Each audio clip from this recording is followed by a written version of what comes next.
She would later write in a neat, almost trembling hand, "Back home I was taught to walk behind. Here, for the first time, a man stepped aside so I might pass." The words belong to a Japanese nurse, captured in the chaos of the Pacific War, transported across an ocean she never dreamed of crossing. She was a prisoner of war. Yet in her diary what she remembered most vividly was not the barbed wire or the armed sentries, but a small gesture, an American guard tipping his cap saying softly, "After you, miss." It is an image that unsettles the imagination. A soldier of the defeated empire, trained to believe that women should be silent, hidden, obedient, suddenly confronted with a different script, one where her gender did not make her invisible. And so the paradox emerges. Why would a woman torn from her homeland choose not to return when peace was declared? Why would captivity become, for her, the first taste of freedom? To understand her, we must linger for a moment in that strange intersection of worlds. Japan in the 1930s and 40s, rigid in its hierarchies, and America, flawed but already experimenting with new notions of equality. At home, a daughter's path was mapped before birth. Obedience to father, then husband, then son. In war, she was summoned to serve not as a voice, but as a pair of hands, to bind wounds, to carry water, to stitch uniforms. In defeat, she was expected to bear shame silently. Yet across the ocean, in the very nation she had been taught to despise, she encountered something that disarmed her more than any weapon. The camp in which she was held was nothing extraordinary by American standards: wooden barracks, rows of fences, a watchtower that creaked in the wind. But for her, it was a theater of revelation. Here women prisoners were not shoved behind men in line. They ate the same rations, sat in the same classrooms when Red Cross volunteers offered English lessons, and were called by their names, not numbers. When guards addressed them as ladies, she felt a sting of confusion. At first she thought it mockery. But then she noticed. American women addressed the same way, spoken to with respect, granted a kind of dignity absent from her upbringing. What does it mean, she wondered, when even the jailer treats you as someone worth listening to? Her notes recall the first time she saw an American servicewoman enter the camp to deliver supplies. The shock was not her uniform but her posture, head high, walking beside the men, not behind them. "I thought," the nurse wrote, "perhaps she must be an exception. But then there were others. Many. And so the seed was planted." Imagine the contradiction pressing down on her mind. In the land of her ancestors, victory was everything, defeat unbearable, and womanhood a silent burden. Yet here, in enemy soil, within the wire of defeat, she glimpsed a quality she had never dared to dream. It raises the question that frames our journey. How could a woman raised under an empire that demanded obedience come to believe that the truest form of freedom was found inside a prison? The answer is not simple. It is a story braided from small gestures: a shared cigarette with a guard who asked her opinion, a borrowed book describing American women voting in elections, a volleyball game where laughter drowned out the memory of bombs. Each moment chipped away at the walls she had carried within. In one entry she describes seeing a photograph in an American newspaper, smuggled into the camp library. The image showed women working in factories, hair tied back, sleeves rolled high, operating machines with the same confidence as men. "I could not believe it," she wrote. "In my country such women would be scolded, mocked. Here they are called essential." She felt envy. But beneath envy something stronger: possibility. And so, when peace came and lists were drawn for repatriation, she faced a choice most could not comprehend. The ship would carry her back to a land rebuilding in rubble, where expectations would once more confine her. Or she could request to stay, to risk the unknown, but hold on to the strange taste of dignity she had found among strangers. She chose the latter. Her declaration startled those around her. Fellow prisoners whispered that she had gone mad. American officers debated what to do. Newspapers carried short lines of astonishment.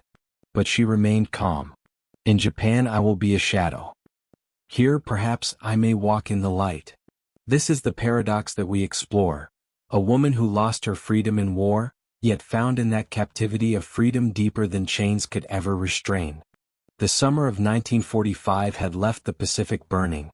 Islands once hidden in the geography of school atlases had become names etched in blood: Saipan, Guam, Okinawa. From those battlefields came not only the wounded and the dead but also the captured. Among them were women, nurses, clerks, and civilians caught in the machinery of an empire at war.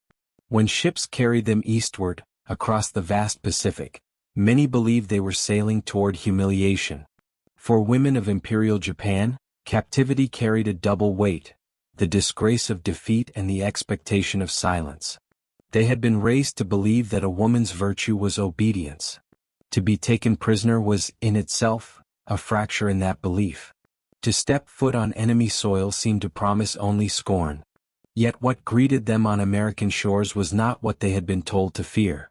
The camps constructed to hold them were plain, utilitarian, and yet, by comparison to the hunger and ruin left behind, they seemed almost alien in their sufficiency.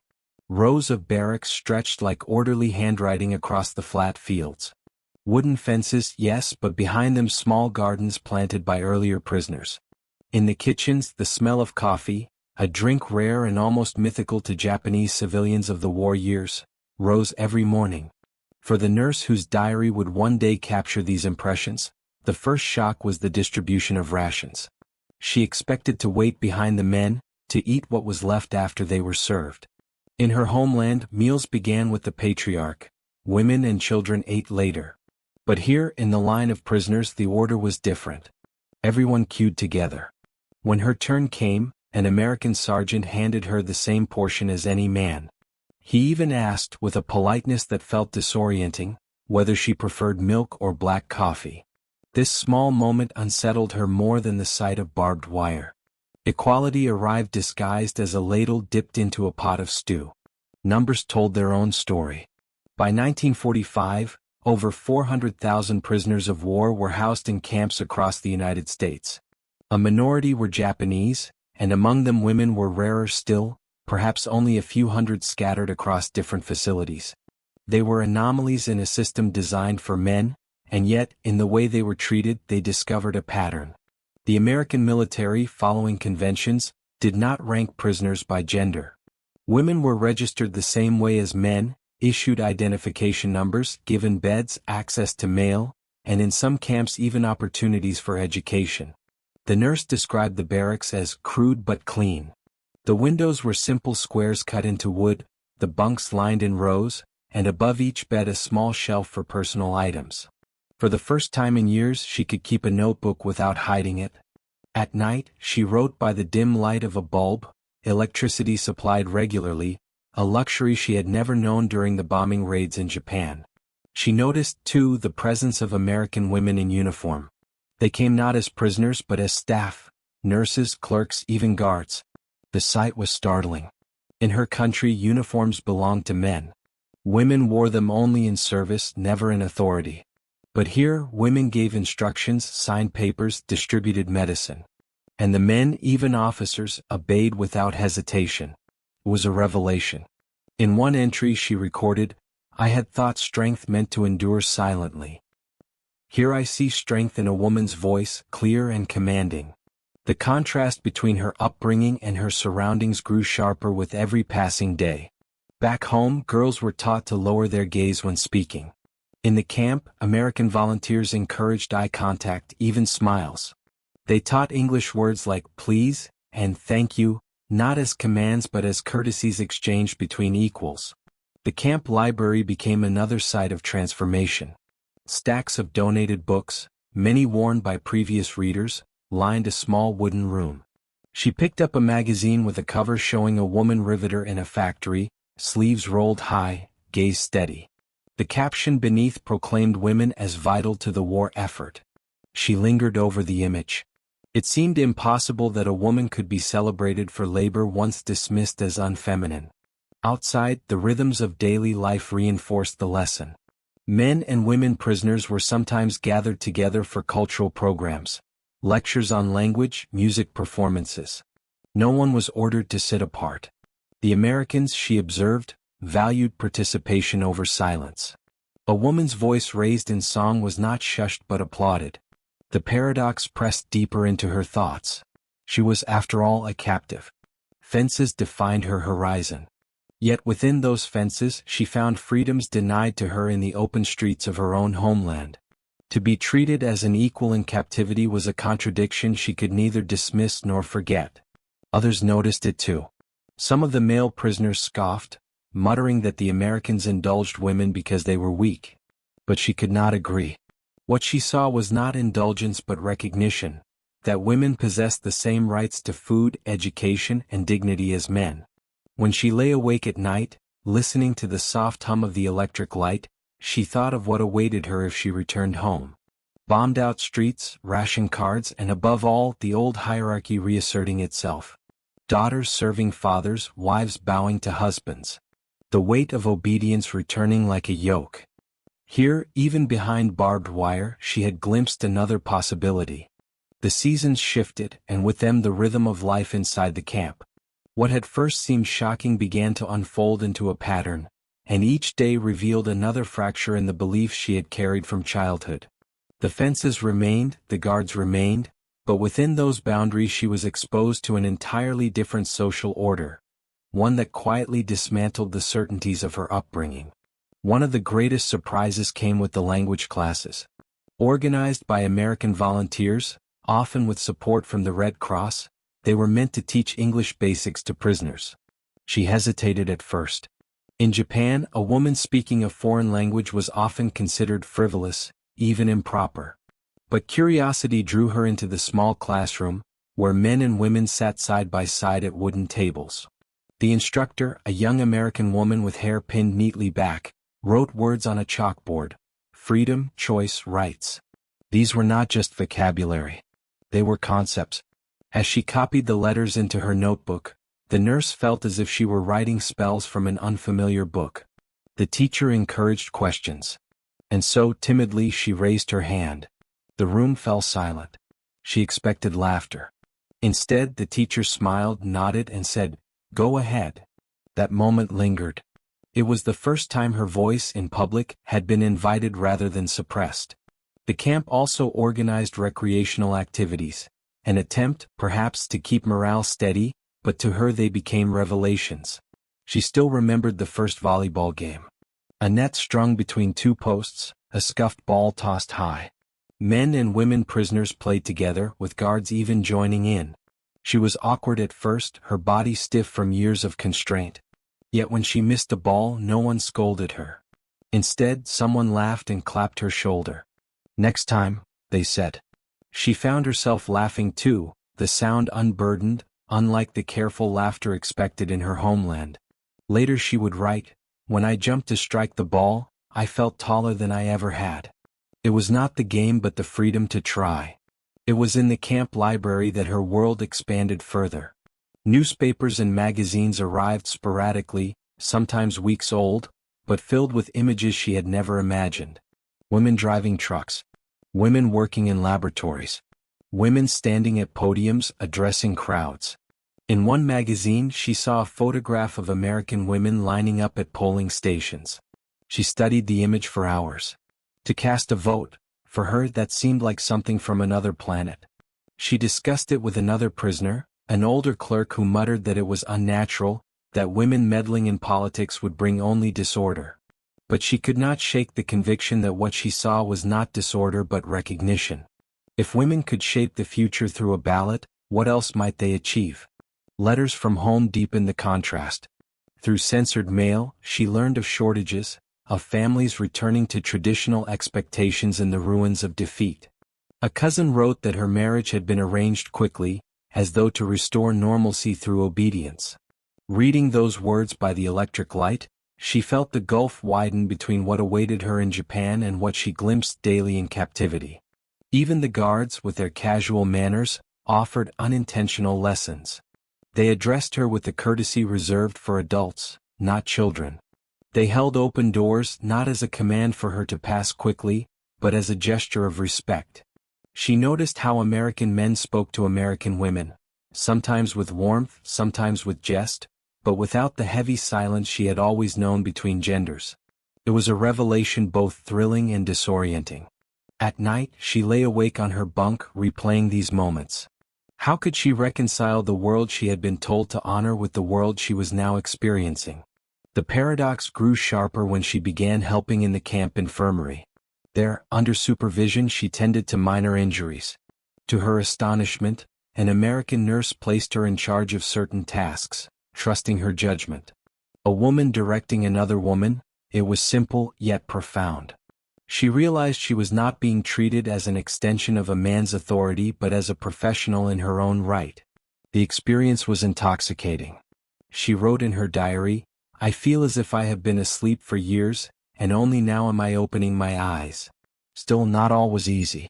Some male prisoners resented the changes they saw in their female counterparts.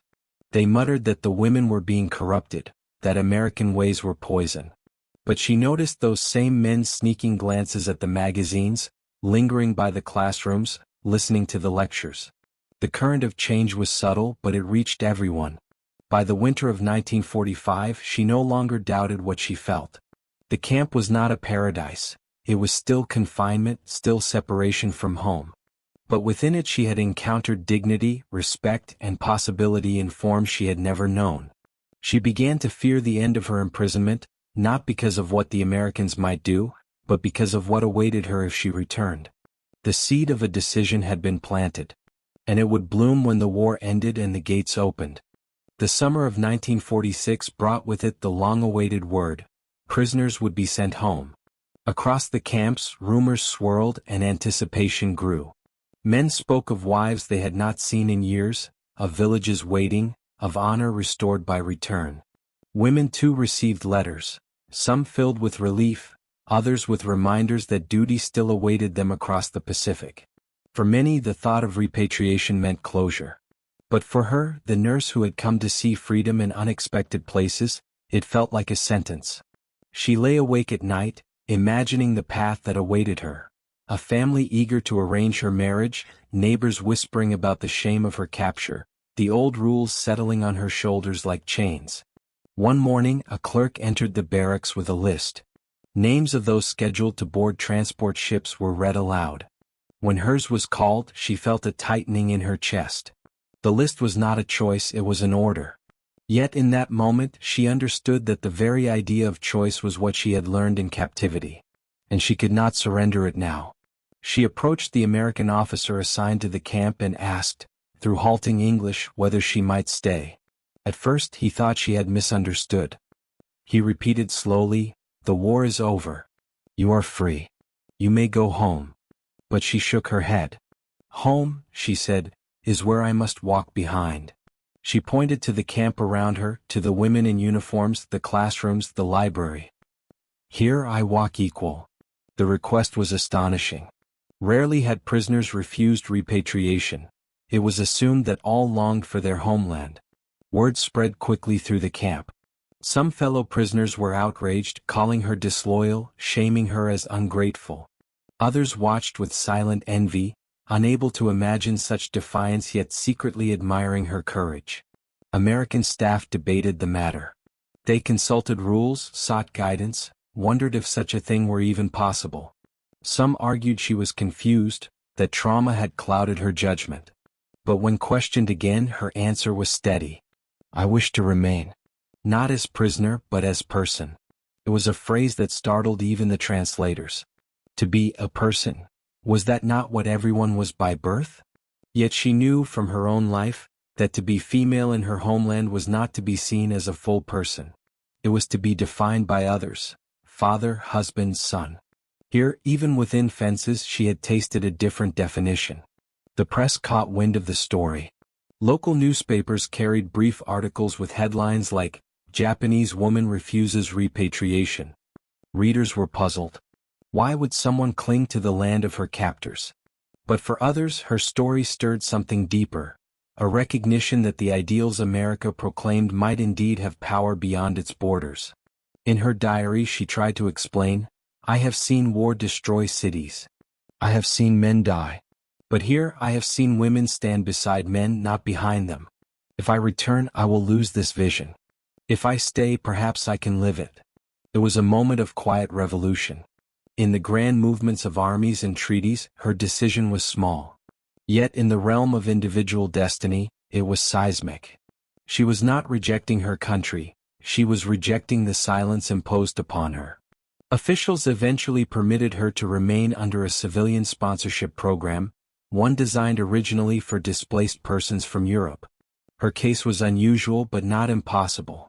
She began work as an assistant in a hospital, her skills as a nurse valued.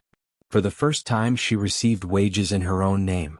She rented a small room, signed papers, and felt the strangeness of independence. The men who had mocked her in the camp faded into distance. Some returned home bitter, others resigned. She carried with her a different legacy, that captivity had given her more than it had taken. Years later, when she reflected on that choice, she admitted it had been frightening. To step away from everything familiar, to live in a land once declared enemy, it was no small risk. But she never regretted it. "I chose to walk forward," she wrote, "not behind." Her declaration became less about nationality than about identity. She had chosen not between Japan and America, but between silence and voice, shadow and light. And in that choice she embodied a truth that outlived the war itself, that freedom sometimes arrives in the most unlikely of places. History is often told through numbers.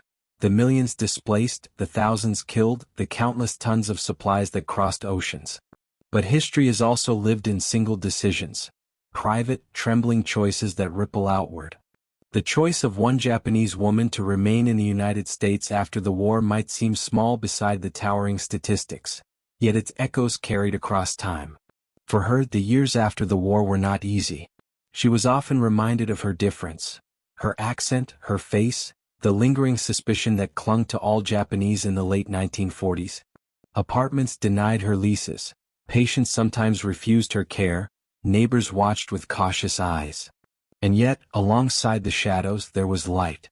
She found colleagues who welcomed her skill, friends who invited her into their homes, strangers who marveled that an enemy could become a neighbor. The greatest transformation lay within herself. In Japan she had been a daughter, a nurse, a potential wife, roles assigned without negotiation. In America she began to learn the language of self. Signing her own paychecks, she realized that money was not just currency, it was proof of agency. Renting a room meant more than shelter, it was a declaration of independence. Each small step reinforced the conviction that she had chosen not merely a country, but a future she could shape. Her decision also whispered into larger conversations about women's roles worldwide. As post-war Japan rebuilt under Allied occupation, reforms began to stir. Women gained suffrage, schools opened more broadly, laws shifted. Some historians later wondered if women like her, who had glimpsed equality abroad, became quiet messengers of change when letters or stories filtered back to families. She herself never returned, but her very absence spoke. In the United States, her story became a curiosity, then an inspiration. During the 1950s, when the Cold War hardened lines and suspicion grew toward foreigners, she represented an alternative narrative, that even those raised in opposition to America's ideals could, upon seeing them, choose to embrace them. Local journalists sometimes revisited her tale, framing it as proof of American promise. Yet for her, it was less about ideology than daily dignity, the simple act of being treated as a full participant in life. Decades passed. The camps where she had first tasted freedom crumbled into dust. Barbed wire was sold for scrap, barracks became farmland again. But memory persisted. She kept a faded photograph of the camp library, where she had first seen American women reading side by side with men. "This," she once told a friend, "was where I saw the world open." By the 1970s she was working as a senior nurse in a large city hospital, training younger staff, mentoring immigrants who arrived with the same hesitation she once carried. Many of those she guided were women seeking to carve space for themselves. They listened when she spoke not of war but of dignity. She rarely mentioned her captivity. Instead, she framed her life as a long education in courage. The irony never left her, that a war meant to divide nations had given her the path to independence. In quiet moments she admitted the sorrow of separation. Parents she never saw again, siblings whose children grew up as strangers. Yet even that pain was tempered by purpose. To lose a home is bitter, she wrote, but to gain a voice is sweet. Her story reminds us that war is not only destruction, it is also transformation. The same conflict that burned cities opened unexpected doorways for individuals to remake themselves. She was neither hero nor traitor, but something more fragile and enduring. A woman who insisted that her life belonged to her. Today, when we study World War II, we often focus on strategies, victories, defeats. Yet the quieter legacies, the moments when someone crossed a line of identity and never looked back, are equally instructive. Her choice to remain in America was not an abandonment of homeland but an embrace of possibility. It testified that freedom is not granted by treaties alone, but by lived experience, by the daily recognition of equality. As the decades close around her memory, one phrase from her diary continues to resonate. Here I walk equal. Simple words, but forged in the crucible of war, they speak to something universal. We are all searching for places where our steps do not trail behind, where our voices are not hushed, where our existence is not conditional. For her, that place emerged unexpectedly on the soil of a former enemy. And perhaps that is the final lesson her life offers. That the human spirit can surprise us. That dignity, once glimpsed, cannot easily be surrendered. And that history is not only the story of nations, but of individuals who, in their own quiet rebellions, reshaped the meaning of freedom. So when we remember the camps, the fences, the long journeys across oceans, let us also remember her. Not as a statistic or symbol, but as a person who dared to stay when the world expected her to leave.